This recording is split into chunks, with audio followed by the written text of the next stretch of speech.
সুপ্রিয় দর্শক, আপনাদের সবাইকে স্বাগত জানাচ্ছি আমাদের নিয়মিত আলোচনা অনুষ্ঠান সাদার্ন ইউনিভার্সিটি অনুদৃষ্টিতে। যারা নিয়মিত দেখেন তারা নিশ্চয়ই জানেন যে আমরা সমসাময়িক বিষয় নিয়ে কথা বলে থাকি। এই অনুষ্ঠানে এই সময়ের আলোচনার বিষয়বস্তু বলতে গেলে গত প্রায় 75 দিনেরও বেশি সময় ধরে যে বিষয়টা নিয়ে আলোচনা করছে সেটা হচ্ছে একটানা হরতাল, অবরোধ এবং পাশাপাশি অন্যান্য রাজনৈতিক কর্মসূচি আছে। এর মধ্যে নতুন করে আরেকটি উপাদান যুক্ত হচ্ছে, সেটি হচ্ছে 3টে সিটি কর্পোরেশন নির্বাচন, ঢাকার 2টি এবং চট্টগ্রামের। এই নির্বাচন নিয়ে বিএনপির এখনো যদিও দ্বিধাদ্বন্দ্বে, আমরা যদিও শুনতে পাচ্ছি নির্বাচনে অংশ নেবে তারা, আওয়ামী লীগ প্রার্থিতা চূড়ান্ত করেছে, কিন্তু বিএনপির দিকটি এখনো পর্যন্ত স্পষ্ট নয় যে তারা যাবে কি যাবে না। সব নিয়েই আজকে আমরা কথা বলবো। আমার সঙ্গে দুজন অতিথি আছেন। আমার পাশে মোহাম্মদ শাহেদ, তিনি চেয়ারম্যান রিজেন্ট গ্রুপ আছেন। আমাদের আরেক পরিচিত মুখ জনাব লিয়াকত আলী ভূঁইয়া মিলন, তিনি চেয়ারম্যান বিসিসিআই এর স্ট্যান্ডিং কমিটির। আপনাদের দুজনকেই স্টুডিওতে স্বাগত জানাচ্ছি। জনাব মিলন, আপনাকে দিয়ে একটু শুরু করি, যেহেতু আপনি ফেডারেশনের নেতৃত্বে আছেন এবং আরো অনেকগুলো আপনার ব্যবসায়িক পরিচয় আছে, আপনি রিহ্যাবেরও ভাইস প্রেসিডেন্ট। সব নিয়ে এই যে টানা একটা রাজনৈতিক কর্মসূচি, অনেকেই ব্যবসা বাণিজ্য নিয়ে খুবই হতাশ এবং অনেকেই মনে করছেন যে বাংলাদেশে এটা একটা নজিরবিহীন ঘটনা, এতদিন ধরে একটা টানা কর্মসূচি, এর মধ্যে আবার নির্বাচনের একটা জোয়ারও বইছে। সব মিলিয়ে আপনাদের কি অনুভূতি, কি প্রতিক্রিয়া? আমি নির্বাচনের হওয়া যেটা বলছি ওটা পরে আসি, আপনার প্রথম প্রশ্নে আসছি। দেখেন, পৃথিবীর আমি জানি না, আমরা আপনিও যান, আমরা আমাদের রাজনীতিবিদরাও যায়, আমরাও যাই, পৃথিবীর অনেক দেশে আমরা যাই ঘুরে এবং অনেক ওই দেশের ভালো ভালো জিনিসগুলো আমরা নিয়ে আসি, এখানে আমরা বলি। কিন্তু আমি প্রশ্ন করতে চাই সবার কাছে যে পৃথিবীর কোথাও এই ধরনের হরতাল বা এই ধরনের আন্দোলন কোথায় আছে কিনা। আজকে আপনি আমেরিকার মতন জায়গায় বসে বা লন্ডনের মতন জায়গায় বসে যদি আপনি চিন্তা করেন যে আজকে নিউ ইয়র্কে হরতাল, মানে কোনো গাড়ি ঘোড়া চলবে না, আপনি চোখ বন্ধ করে একটা চিন্তা করেন, এটা কি চিন্তা করা সম্ভব? আবার আপনি তাদেরই নকল করতেছেন, তাদের কথা শুনতেছেন, তাদের প্রতি সহানুভূতি সবকিছু তাদেরটা আমরা নেওয়ার চেষ্টা করতেছি। তাদের সেই জিনিসগুলো আমরা নেই না, কেন তারা যে জিনিসগুলা করে না সেখান থেকে আমরা আপনি হয়তো বলবেন যে কলকাতা তো বন্ধ রাখে বা ইন্ডিয়ার কথা বলে, হ্যাঁ ওখানে কিছু কিছু জায়গা আছে করে, কিন্তু আমি সারা পৃথিবীর কথা বলছি যে সমস্ত দেশের কথা আমরা বলি, আমরা বই পুস্তকে পড়ি, কিন্তু কলকাতার বন্ধ কিন্তু কখনো ওই যে নিরীহ যাত্রীকে পেট্রোল বোমা দিয়ে মারে না, পেট্রোল বোমা কোথাও নাই, না কোথাও নাই। এখন মনে হচ্ছে কি আমি পারলাম না কিছু, একটা কিছু করে গেলাম। এখন এই যে এই জিনিসগুলো করতেছে, আর আমরা ব্যবসায়ীরা যারা, আমাদের ব্যবসায়ীদের মধ্যেও কিন্তু বিভিন্ন দলের লোক আছে এবং আমরা 20-25 বছর ধরে এই বিজনেস পলিটিক্সের সাথে জড়িত। এখানে অনেক ধরনের মানে অনেক দলেরই লোক থাকে, তারা কিন্তু কোনোদিনও আজ পর্যন্ত এই ধরনের হরতাল বলেন, এই ধরনের বোমাবাজি বলেন, তারা কেউ কিন্তু এটা চায় না। আমি জোর গলায় বলতে পারি যে আজকে যারা যেই দলই হরতাল বা এই ধরনের জিনিস করতে, তাদের মধ্যে যারা আমাদের ব্যবসায়ী বন্ধু বান্ধব আছে, তারা বুকে হাত দিয়ে বলুক, তারা কিন্তু এই জিনিসটা চায় না। তা আমার কথা হচ্ছে, তাহলে কে চায়? চাচ্ছে না তো কেউ, তারপরও কিন্তু এই জিনিসটা কিছু কিছু লোক করছে। তাহলে কেন হচ্ছে? কেউ চাচ্ছে না, কেন কে করছে? এখন তো আমার হচ্ছে কি, কিছু তো লোক করবে, অন্যায় কাজ করবে, এই জিনিসগুলো তো করবে।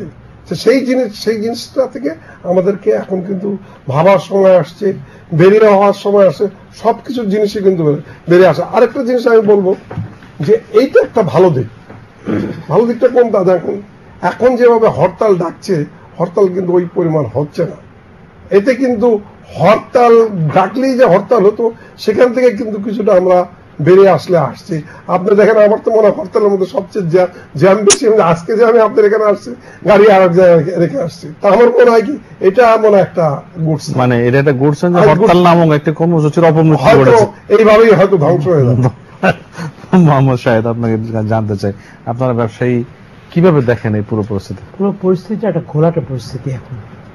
কারণ ব্যবসায়ীরা কি চায়, বা দেশে এক্সপোর্ট হোক, অনেক রপ্তানি হোক, অনেক ধরনের ব্যবসা বাড়ুক, কিন্তু আমরা এখন একটা ঘোলাটে পরিবেশের মধ্যে আছি। আমরা বিএনপি চেয়ারপারসন কিছুদিন আগে একটা সংবাদ সম্মেলন করলেন, এতে আমরা কিছুটা আশাবাঞ্ছিত হলাম যে উনি কোনো একটা কর্মসূচি হয়তো দিবেন, পরবর্তী কোনো একটা কর্মসূচি দিবেন, কিন্তু না, উনি একটা প্রেস কনফারেন্স করলেন। যেই প্রেস কনফারেন্সটা উনি কেন প্রেস কনফারেন্স করলেন তাও কিন্তু আমি বুঝলাম না। উনি যে অনুযায়ী একটা প্রেস কনফারেন্স করলেন, সেই অনুযায়ী কিন্তু উনি একটা বিবৃতি দিলেও পারতেন। উনি একটা প্রেস কনফারেন্স করে কোনো প্রেসকে কথা বলার সুযোগ দিলেন না, উনি ওনার কর্মসূচিটাকে উনি অব্যাহত রেখে গেলেন। এতে কি হলো? আমরা যারা ব্যবসায়ীরা কিন্তু আস্তে ধীরে আমরা পিছনে সেটব্যাক হয়ে যাচ্ছি। আমি বারবার একটা কথা বলি যে ব্যবসায়ীরা কিন্তু আমরা সেটব্যাক হয়ে যাচ্ছি এবং আলটিমেটলি কিন্তু আমাদের অর্থনীতি একটা ধ্বংসের মুখে গিয়ে দাঁড়াচ্ছে। তো কিন্তু আমাদের রাজনীতিবিদরা তো বলেন যে তারা রাজনীতি করেন দেশের কল্যাণে। এখানে কল্যাণ কিভাবে আসতেছে এটা আমার মনে হচ্ছে না। এই পেট্রোল বোমা মেরে, এই আগুন সন্ত্রাসী করে কিভাবে দেশের কল্যাণ আসতেছে? সেদিনও গতকালও প্রায় এরকম 3 জন মারা গেছেন, যারা প্রত্যেক দিন এরকম মারা যাচ্ছে, এরকম ইয়েতে হচ্ছে। আমার ব্যক্তিগতভাবে আমি একটু অভিজ্ঞতা শেয়ার করি। আমার একটি হাসপাতাল আছে উত্তরাতে, রিজেন্ট হাসপাতাল। গত 4 দিন আগে একটি পেশেন্ট আমি দেখলাম আমার এখানে আসলো এবং তার পুরো এক সাইড দগ্ধ হয়ে গেছে এই পেট্রোল বোমা দগ্ধতে। আমার একটি বার্ন ইউনিট আছে, ছোটখাটো বার্ন ইউনিট, খুব একটা বড় পরিসরে কিছু না। এই পেশেন্টটাকে 7 ঘন্টা লেগেছে র্যাপ আপ করতে, 7 ঘন্টা। এই নিরীহ মানুষ, সে তার পরিচয় কি? সে একজন বাসের কন্ডাক্টর, সে দেরি জীবনযাপন। আমি বুঝি না এই যারা আগুন সন্ত্রাসী নিয়ে খেলছে, যারা আগুন নিয়ে খেলছে, একজন আমাদের নিজের দেশের মানুষকে আমরা একজন আরেকজন। কিন্তু বিরোধী দল তো বলছে এগুলো সব সরকারের। এই কথাটা বিরোধী দলের, এটা আমার মনে হয় এটা তাদের নিজস্ব বক্তব্য। কারণ সরকারের কোনো কাজ নাই, সরকার নিজে এরকম একটা উৎকণ্ঠা তৈরি করে আবার সেইগুলোকে ট্রিটমেন্ট করবে, এগুলোর পিছনে লক্ষ লক্ষ টাকা খরচ করবে। আমার মনে হয় না এগুলো হচ্ছে তাদের নিজস্ব বক্তব্য, এবং এগুলো যারা বলেন তাদের নিজস্ব বক্তব্য। আপনি বলছিলেন যে এই নির্বাচন নিয়ে আপনি মন্তব্য করবেন, নির্বাচনটা একটা নতুন মাত্রা যোগ করেছে কিনা? নির্বাচন আমি মনে করি যে নির্বাচনটা দেওয়ার ফলে যদি সব দল আসে, আমি শুনতেছি আসলে আমার মনে হয় যে এটা একটা স্বাভাবিক পরিস্থিতি হওয়ার সম্ভাবনা আছে এবং আশা করি স্বাভাবিক পরিস্থিতি হয়ে যাবে। এখন তো আসলেও আমার ধারণা যে যে কর্মসূচিগুলো দেওয়া হচ্ছে, হয়তো লজ্জা অনেক সময় কর্মসূচি এখন বাতিল করতে পারতেছে না, আমার ধারণা আর কি। তাই এটা হয়তো ওই সময় ওই কারণে হয়তো বাতিল হয়ে যাবে। আরেকটা কথা বলি, দেখেন এখন যেই দলই ক্ষমতা আসুক বা থাকুক বা ক্ষমতার বাইরে থাকুক, যদি ব্যবসায়ীদেরকে যদি না গ্রাহ্য করে, ব্যবসার যদি ক্ষতি হয় এগুলো যদি চিন্তা করে, তখন কিন্তু সেই দলের প্রতি ব্যবসায়ীরা কিন্তু যত কিছুই বলেন তার একটা আপনি এখানে দুই একটা, কিন্তু বিএনপি নেতাদের দোকানপাট তো ব্যবসা বাণিজ্য সবই খোলা আছে। আপনি দোকানপাট সবাই খোলা, কথা বাদ দেন, আপনি যে সমস্ত দিন মজুর যারা কাজ করে, আমাদের কিন্তু আমাদের যে ডেভেলপার সাইডের যারা কাজ করে শ্রমিকরা, তাদের কিন্তু 30% শ্রমিক কিন্তু মোটামুটি দেশে যায়, দেশ থেকে তাদের ফেরত মাসে আর কি তারা যায় 20 থেকে 30%, তারা কিন্তু ফেরত আসতে পারতেছে ডিউ টাইমে। তারা একদিন কাজ না করলে তারা কিন্তু খেতে পারে না, এগুলো ব্যাপার আছে। এখন আমি যে কথাটা বলতেছিলাম যে আমি বলতে চাই যে কোনো দলকে, ব্যবসায়ীদেরকে ভালোবাসুন। আমি ছোট্ট একটা উদাহরণ বলে, আমরা কেন বর্তমান সরকারকে ভালোবাসি বা বর্তমান সরকারের প্রতি আমরা কেন এত আগ্রহ কেন? এখন আপনি বলতে পারেন যে আমি কোনো দল করি, আমি কোনো দল করি না। দল না করে আমি বর্তমান সরকারের প্রতি আমাদের ব্যবসায়ীদের আগ্রহ এই জন্য যে আপনি দেখেন প্রতি বছর, বেশ গত কয়েক বছর ধরে যখন বাজেটটা ডিক্লেয়ার হয়, সরকারকে এখন এই যে বাজেট হচ্ছে, এখন কিন্তু সরকার আমাদের সাথে কিন্তু অনেক সিরিজ অফ মিটিং করতেছে। আপনি দেখবেন বাজেটটা ডিক্লেয়ার হওয়ার পরে আমাদের ফেডারেশন থেকে বা আমরা বলি ব্যবসায়ী বান্ধব বাজেট। কেন বলি? কারণ এই জন্য বলি যে আমাদের পক্ষের এক বাজেটটা করে, তারপরে যদি কোনো ভুল ত্রুটি হয় তারপর কিন্তু আবার শুদ্ধায় দেওয়া, ওটার পরে তারপর আবার শুদ্ধায় দিচ্ছে। তা এই গেল একটা। দ্বিতীয়টা, আপনি দেখুন এটা একটা ছোট্ট ব্যাপার, কিন্তু আমার কাছে খুব বড় লাগে যে মাননীয় প্রধানমন্ত্রী যখন বিদেশে যায় 30 থেকে 40 জন ব্যবসায়ী নিয়ে যায়। এটার কিন্তু একটা বিরাট উদ্দেশ্য, ওই দেশের ব্যবসায়ীদের সাথে আমাদের এত উপকার হয়। এই যে তার যে বুদ্ধি বা তার এই যে প্রতিটি ব্যাপারে যে তার যে একটা, আপনি আজকে যদি অন্য প্রসঙ্গে আমি চলে আসতে চাই যে মনে করেন ক্রিকেট খেলার প্রতি মাননীয় প্রধানমন্ত্রী নিজে হস্তক্ষেপ করে ক্রিকেটকে কিভাবে উন্নতি করা যায়, এই সবকিছু মিলায় তিনি নিজে সরাসরি খেলোয়াড়দের ফোন করেন, উৎসাহ দেন।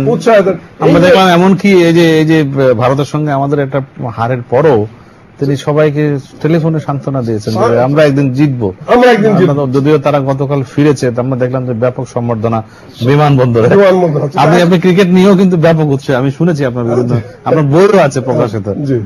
না, আমি ওই কথা আসলাম এই জন্য যে দেখেন আমি কিছু কিছু জায়গা বলতে চাচ্ছি এই জন্য, এখন জোর করে তো আপনি কিছু করে, আপনিও ভালোবাসেন আমাদের, আপনিও আমাদেরকে ওরকম ভালোবাসা দেন, সবকিছু দেন, আপনার পক্ষে আপনার অটোমেটিক মানুষ চলে যাবে।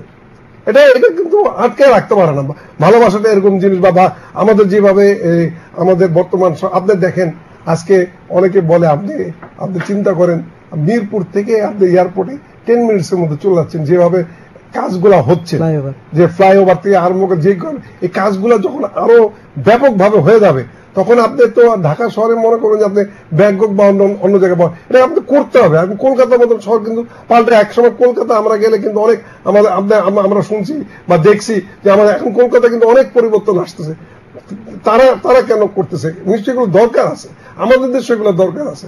এখন যেখানে ব্যাপক উন্নয়ন হচ্ছে, আমরা দেখি না উন্নয়নগুলা হচ্ছে, যখন এই উন্নয়ন কত দূর হয় আমরা দেখি, তারপর যদি না হয়, না কিছু হয়, তখন আপনার অনেক সময় আছে অনেক কিছু করার। আপনি কি মনে করেন যে এখন এই যে মানুষের মধ্যে একটি প্রশ্ন যে এরকম একটি টানা অবরোধ আর কতদিন চলবে, যেটি আসলে কার্যত উনি বলছেন যে ডিফাঙ্ক্ট একটা প্রোগ্রাম, মানে সেই অর্থে হরতাল লজ্জায় পারছে না উইথড্র করতে, এরকম একটা ব্যাপার। আসলে এখন আমার মনে হয় বিএনপি চেয়ারপারসন একটা দ্বিধাদ্বন্দ্বে ভুগছেন, বা বিএনপি একটা দ্বিধাদ্বন্দ্ব ভুগছে যে হরতাল দিয়ে আলটিমেটলি তাদের কোনো লাভ হচ্ছে না। আমি একটু প্রসঙ্গ টেনে নিয়ে আসি। সেদিন যখন উনি একটা প্রেস কনফারেন্স করলেন, উনি কিন্তু এটা আপনিও দুই একটা টক শোতে বলেছেন, আমি শুনেছি, যে উনি কিন্তু বলটা আওয়ামী লীগের কোর্টে কিন্তু ফেলে দিতে পারতেন, যে আমরা একটা সার্টেন সময় দিলাম, সার্টেন সময়ের জন্য হরতাল সমস্ত কর্মসূচি আমরা উইথড্র করলাম, এর মধ্যে আমরা সরকারকে একটা সংলাপের আহ্বান জানাই। এটা কিন্তু দেশবাসীও কিন্তু তখন তাদের প্রতি একটা সমর্থন করতো বা ইন্টারন্যাশনালি একটা চাপ থাকতো, কিন্তু উনি কিন্তু সেই গতানুগতিক ধারায় উনি চলে গেলেন। আমার প্রশ্ন, উনি তাহলে এই ইয়েগুলা কেন করলেন?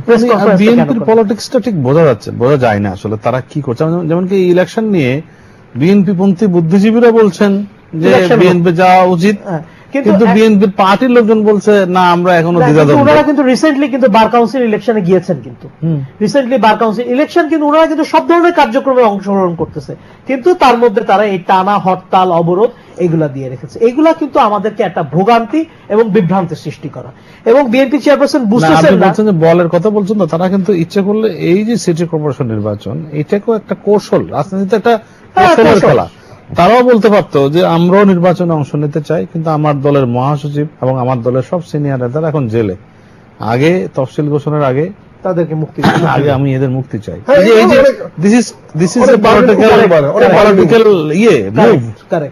কিছুই আমরা শুনি না বিএনপি নেতাদের কাছ থেকে। বিএনপি, আমি বললাম তো, বিএনপি কিছুই তারা নিজেরাই ঠিক করতে পারতেছে না এখন তারা কি করবে।